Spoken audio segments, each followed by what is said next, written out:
After all of the coverage of Trump's first day in office, I think we could use a bit of a palate cleanser, don't you think? Agreed. I have nothing to add on that subject, because I will shortly be leaving the US and heading back to the UK, and I would like to confirm categorically ahead of time that I am not a terrorist. So why don't we delve into the YouTube channel with the amazing name, Conservative Vibes. Yes, let's. While he responds to someone else and I respond to you. Thank you, Crispy Bits parody account, for requesting that I respond to Xanderhal's response to Conservative Vibes while he responds to some comedian somewhere. We are 4 layers deep now, ladies and gentlemen. 4 unique visitors deep. I don't think we've gone this far before. And yes, I do realise I've drawn myself at the lowest nadir of the downward spiral there. To 3 orders of irrelevance. And I'm okay with that. NGL is pretty peaceful down here. It's pretty tranquil being irrelevant. And so, as long as I'm not getting arrested as a terrorist, I'm like, that'll do me. It is an up-and-coming YouTube channel. It's only been around for a few months now, and yet it's already got 100,000 subscribers, and its videos regularly pull over 1 million views. So when I talk about how fucked the left is algorithmically, because, you know, progressive content gets a massively low amount of engagement. For the sake of brevity, I'm going to skip through each and every section in this video of yours, and such sections are numerous, wherein you complain about being less popular than a selected example of your enemies. I'm going to cut out all the tangents in which you lament about being less successful than any given quote-unquote conservative. Moreover, whenever I hear anyone else talking about the woes and tribulations of what the algorithm has done to their channel, my only response is to laugh a trivial laugh, followed by an exhausted laugh. From therein, I refuse to elaborate, and I leave. And I defer the conversation to the jurisdiction of my outie. Severance has actually broken my brain. I mean, not actually, but I don't even know anymore. All right, let's get on with it. What I really want to talk about with this is how often conservatives like to say, "Why are you so offended at what that guy said? It's just a joke." No, I do not understand the ominous horror movie soundtrack he's got going on in the background there. I think it's meant to make this sound all serious and stuff, rather than make him seem like a predator of something, but it is what it is. That has always perplexed me, because I'm a big fan of comedy. In fact, George Carlin is my favorite comedian. Rock music? Oh yeah, I'm a big fan of rock music. My favorite band is Imagine Dragons. I also like the Beatles. I went through so many redrafts of that joke, I'd start looking shit up. I legit have no idea who Imagine Dragons is, or are, or whatever. I'm old. I am old and I hate this life, and that's fine.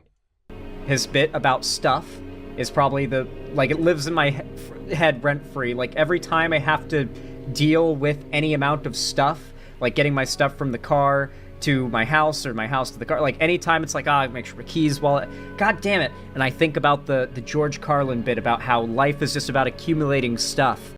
Oh, midwit alert. My phone is giving me a midwit alert. I did not know my phone could do that. And finding a place to keep your stuff, and regularly transporting your stuff from place to place, but it's all about stuff, and other people's stuff is shit. I love that comedy bit, okay? Seriously? I'm loosely familiar with George Carlin's work, and I was aware of what a patronising, self-important blowhard he could be, but... What? That's a comedy routine. Things, man. Isn't it crazy how things are just stuff? Isn't it crazy how life is about things and stuff? Bro, that's so deep, bro. You're twisting my melon, man. Like, for real? That lives in your head forever. To me, that's like baby's first half drag of the butt end of a joint of dirtweed. Isn't it crazy how time is made out of, like, moments? Yeah, man, far out. And that's what lives in your head forever. Not gonna lie, bro, that sounds like a pretty fucking empty head you have there. Like an airplane hangar. It's got its own cloud system. and it rains sometimes, and you go, oh my god, isn't it crazy how my brain rains? Yes, it is, actually. It's not supposed to do that. Anyway. And do you want to know why it's funny? Do you want to know why it's so fucking funny? Because it's true. Brilliant. You're right. Stuff really is made of, like, junk and stuff. It's true. I feel so enlightened. I'm a new man. All right, well, yes, sometimes a joke is funny because it's true, but sometimes a joke is funny because it's not true. Often because it's an exaggeration of the thing you're not allowed to say. And that, as the premise of a joke, saying something that is not so, is what seems to be evading your sensibilities, albeit selectively. I mean, if someone said how much they like killing babies, you would assume it's a joke. I mean, you never know these days. Nevertheless, one makes the assumption for the sake of one's own mental health. Let's bear that in mind moving forward, or moving sideways, if you prefer. Let's fast forward to Dave Chappelle, one of the most legendary comedians of all time. Nowadays, he makes, for the most part it seems, lazy, anti-woke humor about how, isn't it crazy how they think there's more than two genders? I'm pretty sure that's like half his stand-up now. To reiterate, you think, isn't it crazy how everything is about stuff, is brilliant observational comedy, but you think, isn't it crazy how people are clearly lying to us? It's just lazy? Okay. Now, when a comedian goes on stage to talk about how trans people are cringe and awful, and that's like the basis of the joke, when people are laughing, they're laughing because they think it's true. They're laughing at you. You are cringe and awful. The butt of the joke is not the trans people. We'll feel sorry for the trans people because they are the victims of you. The butt of the joke is you, the propagandist of the trans ideology, because you're sitting there in your ivory tower, physically intact and medically uncompromised, while people with butchered genitals all around you are spiraling into self-deletion on your advice. We are not mocking the victims of this genocide by sterilization. We are mocking you, the perpetrators of it. Don't you dare try to wear your serfs as a shield, you dirty fucking communist. But they claim that this is being offended by comedy, right? And maybe it is. Maybe it is. I mean, it is literally being offended. Yes, it is. It's exactly what you're doing in this video. Deliberately. And I guess you could call it comedy, but the comedy is for people who don't like those particular groups. We will see. We will see if this is comedy about hating groups or if it's just comedy that acknowledges the humorous differences between groups. What do you reckon, folks? Is he going to do what George Carlin does, what Louis C.K. does, what all manner of midwit idols do in their genius comedy routines? They're going to let everyone know just how lame white people are. People love to get offended. That's why I love my gardener, Bernardo, because he doesn't get offended like white people do. Well, would you look at that? This is the very first fragment you've showed us of this man's catalogue, and the target race of the joke is white. The presented premise of the very first joke is white people are easily offended. And you know what? I'm going to allow it. Because, honestly, I cannot deny the existence of the Karens. They somewhat skew the statistics beyond reasonable doubt. Like, if I assumed he liked tequila, my sister would be like, why? Because he's Mexican. But Bernardo would be like, why? You got some? His sister is the butt of the joke there, because she gets offended on behalf of other people who are not offended. And he is attributing it to her whiteness. Nothing phases him. I could be like, Bernardo, the apocalypse is coming. He'd be like, the what? The world is ending. He'd be like, oh. So, do you pay me now or no? What are you having trouble with, bro? That wasn't really all that offensive, to be honest with you. But the joke there is that you find a white guy doing a Mexican accent, like an impression of like a Mexican gardener, funny. Or if you enjoy the irony in people getting offended on behalf of people who are not offended. It's inherently funny. Especially when people don't know they're doing it. You think, like, the joke is that a white guy is doing an impression of the Mexican gardener that works for him. So, just kind of weak sauce. Yeah, no, the joke is that Mexican people don't get offended, yet white people get offended on their behalf. It's yet another stand-up routine about how white people are lame and everyone else is cool. And all you can do is get offended on behalf of a Mexican. You missed the entire joke, bro. Just went probably because you are the joke. All you heard was a Mexican accent on the surface level of the words, and it fucking triggered you. That's the kind of edgy humor that I like. The kind that offends, like, bitchy people that cannot see anywhere beyond the surface level words of a joke. Sometimes the irony is so layered, so concentrated, so crystallized, that it actually feels like a psychedelic trip. It's a never-ending source of stimulation for me. Thank you. I appreciate it. By the way, I'm not offended by the premise that white people are easily offended. I don't even necessarily disagree with it. I mean, there's some pretty solid evidence right here. We didn't have to look very far. If you're against guns, consider this. Gun violence kills... It is actually insane how easy it is to grift. Yes, good for you. Can you shut the fuck up for a second? I want to listen to the guy. 30,000 people each year. So they should take away our guns, right? Car crashes kill 55,000. Should they take away our Asians? What do we reckon? Are Asians fair game now? Is the science settled on that? It's no secret that some Asian people have trouble with the letter L. I was talking politics with a Chinese guy, and he was like, what do you think of this erection? Okay, that's solid. Okay, because erection, that's solid. That's solid. A joke that every 10-year-old comes up with at some point. By the way, that time, the punchline really was just a silly voice. The joke really did hinge on the properties of a silly voice, but it's different, right? Asian, okay. Mexican, no, okay. Okay, the only thing is, though, isn't it just, like... I'm pretty sure it's just China. What? Where people, like, and it's not even, like, all of China. It's just part of China, like the main population of China. The accent can't say... Or is it Japanese accents? Where people have a hard time pronouncing L's when they start learning English? It's most of the planet, my dude. Every language not descended from Indo-European origins lacks that LR distinction. Everyone else uses an interchangeable trill. Turiru, if you will.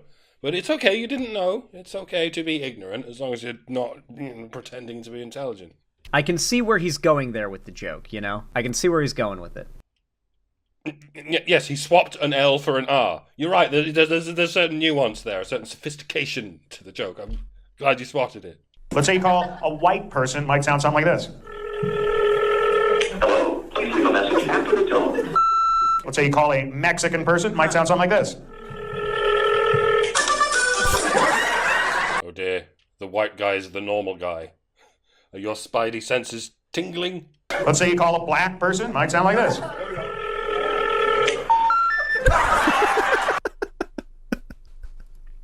I think the joke is that black people can't afford a phone plan. Phone's been disconnected. Is that the joke? I don't know. Apparently black people don't know how to get voter ID or like use a computer, and that's why voter ID is racist, right?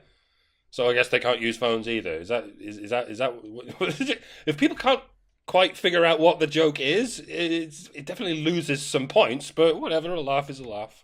This is why I left California. I couldn't go to a Walmart without getting harassed. Like, hey, excuse me, can I get some money? Huh? Can you give me something to eat? I was like, you know what? Get a job, okay? Have some self-respect. And don't give me the whole, whoa, that's not how you talk to your wife. The old switcheroo. Remember how I said some jokes are funny because they're not true? That's how the switcheroo works. You deceptively hold up one thing as true, and then you reveal a different thing that usually isn't true either. Like, none of it's true. The whole process is necessarily insincere. There's no observation there. The humor is in the bait and switch, and only in the bait and switch.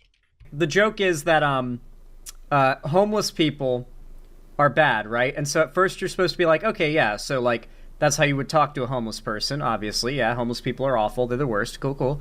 No, I told you, don't try to wear your serfs as a shield, you dirty fucking communist. And then the reveal is that's how he talks to his wife. And it's like, you'd never actually talk to her like that, but man, if only you could. That's the joke there. No, the joke is, look, it's a red thing, psych, it's a blue thing. It's very simple. Most people get the joke. Most people can enjoy the joke. But some people have this compulsion to carefully tighten every sphincter in their body and go, oh, so you're being offensive to red things and offensive to blue things? You want to offend everyone? You hate red things and you want to hate blue things? Is that it? The joke is that you hate things. That's the only thing the joke can be. Sir, this is a Wendy's. And, that's fine, all right? If you can't enjoy comedy because you'd rather be offended on everyone else's behalf, that's your choice. It's your sense of humour. You can do what you like with it. Anything you like with it. And that includes burying it under an avalanche of self-righteous virtue signalling. Do what you like. Just don't get us arrested, please. Don't let it get to the point where you can get the police to arrest us just for making a joke that you perceive as hateful. In my country, it is already the case. It's a fucking nightmare. I suggest you show gratitude for a leadership that will preserve your freedom of speech, but methinks it would fall on deaf ears. You have that freedom too. God bless America. I'm gonna go ahead and skip like 5 minutes now due to boredom. I apologize for nothing. Indian. Well. Did I say that right? Mexican, right? A little bit? Mexican. Mexican what? Japanese. Mexican and Japanese. That's got to be a weird accent, right? What's going on with you, sister? You're something, huh? Filipino. Oh, all right. What Kaiser do you work at? One thing I did notice about stand-up comedy when I was dipping my toe into the London circuit for a few years is American comedians do tend to bring up the subject of race rather a lot. Comparatively, relatively. I mean, so does everyone who's not British when they do stand-up comedy in Britain. Because they invariably start the routine with the whole, I'm Turkish, here's what it's like having a Turkish family. That bit. But then they move on to other subjects for the rest of the Type 5. But American comics will often have whole extended routines about race, which they slightly segue together. And of course, they're almost always about how white people are lame and everyone else is cool. Obviously. But they'll even incorporate it they'll even talk to audience members about what race they are, and they'll just kibitz on that subject like forever. British audiences sometimes find this a little distasteful. They don't quite understand why race would be so important a subject. But I think I understand why it's considered normal in America. It's because it's never been ethnically homogenous like European countries were until quite recently. America is like Europe if you put it in a blender for a couple of seconds. With some spices, of course. With a little bit of seasoned day food. So, Americans, with the exception of Native Americans, don't have an ancient ancestral connection to their land. But they do have an ancient ancestral connection to their race. So they have a preoccupation with race in the same way we in the old world have a preoccupation with land. It makes sense. That's why Americans talk about racial differences a lot, while we talk about, just foreigners. Just for being foreigners. They look exactly like us, but they're on the other side of a border, so fuck them. They're all nonces and sheepshaggers. Get off my land! I'm sure if we said that in an American open mic night at a dive bar, it might not land. Pun intended. So, yeah, I think I understand why Americans talk about race a lot. Because it's all around you, like how men and women are all around us. And that's why every comedian in the world has multiple routines about the humorous differences between men and women. It's actually healthy, believe it or not. It's healthy to acknowledge and celebrate our differences. It is not healthy to get offended by these celebrations and brand them as some kind of hate speech. Okay. Speaking of speaking, there's nothing racist about an accent or a language. No matter how badly anyone might be reciting it. Language is 100% cultural, 0% racial. You know this. Don't pretend you don't. All right, let's get a wriggle on. I got no problem with liberals. My problem is libtards. Yeah. They'll say, like, why do you need a gun? Because I live in a bad neighborhood. Okay. To be fair, I also call people who hate guns libtards. And then they call you a name, like racist or transphobic, whatever. They'll make it work. And yeah, you just yell names at each other forever and nothing gets done. And then they take your guns. Because you were too busy yelling names at the people who want to let you keep your guns. Works every time. Best of luck. Neighborhood, okay? Not fantasy land. That's the difference between me and a libtard. Like, if someone broke into my house, I'd be like, hey, put your hands up. A libtard would be like, hey, put your mask on. That's a good fucking joke! Oh, what, you hate science? You think it's funny to make fun of people who are just trying to help? Do you want people to die? Is that the joke? You think shooting people is better than giving them a life-saving medical device? Is that the joke? Your voice makes me cough. That's what you're doing with all the other shit. I'm glad that you can see the based side of some issues, but you really need to cast that net wider. Noticing science is not anti-science, and it is not racist to notice race. And even if it is, everyone does it all the time anyway, so maybe there's nothing wrong with being racist. And as long as you're not hurting anybody. As long as you're not, you know, injecting people with some dysgenic serum, you're good to go. Can I talk about that? How based are you on that subject? I don't care to find out, actually. We'll move on. Black people sound cooler because everything's just shorter, right? Right? Like a white person will be like, all right. Black person? Right? No.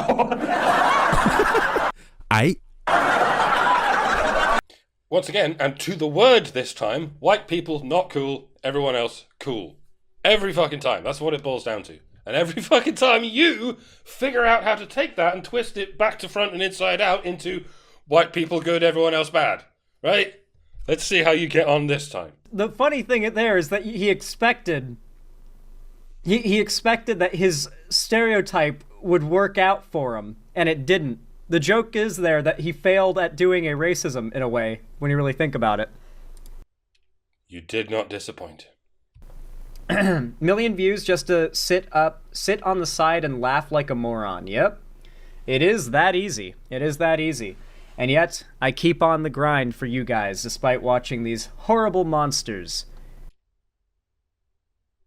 Like, I'm not one to talk, being as I am from the bottom of the spiral, or maybe I am, but do you really not see how funny this is?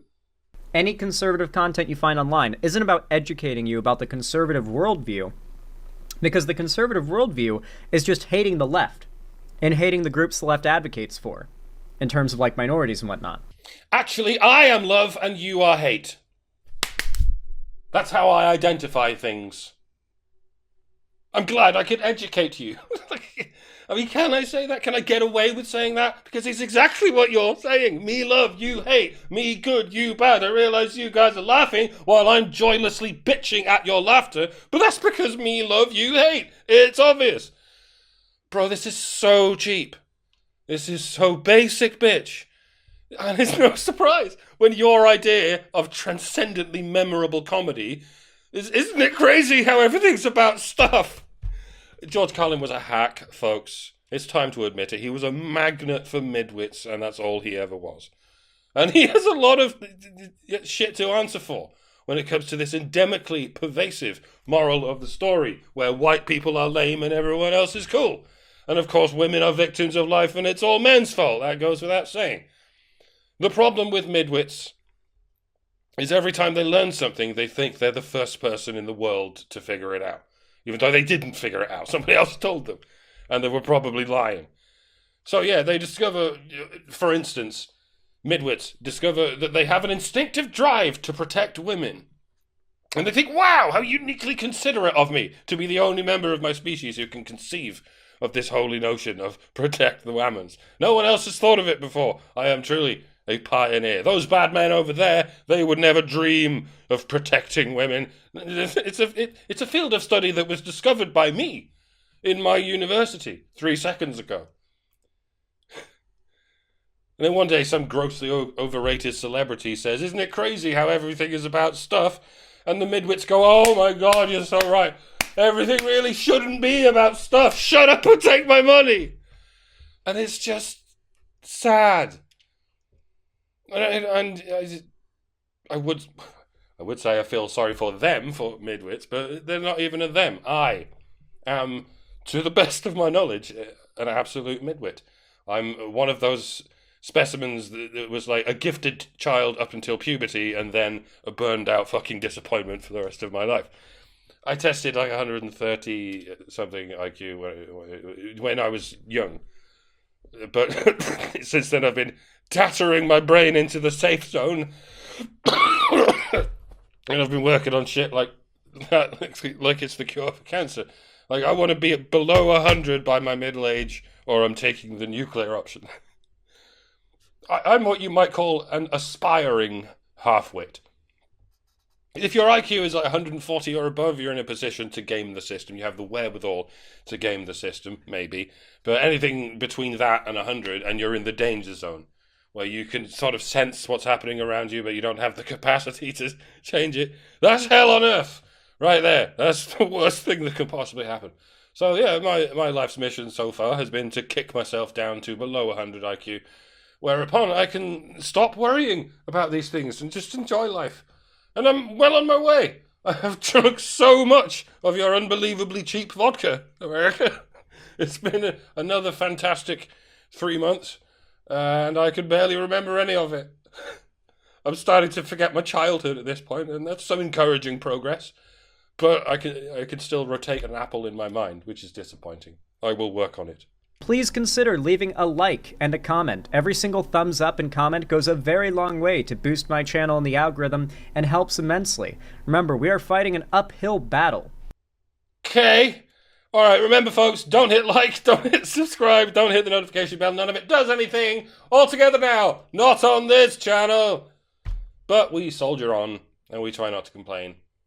You've heard of yelling into the void. Well, I'm yelling out of the void. From within the void. No matter how futile it may be. See, I don't need to be optimistic. My very existence is a testament to optimism. And on that most confusing of notes, I will leave you. To repeat, I am not a terrorist. I visit America a lot because I love it here, and I'm in love with one of its citizens.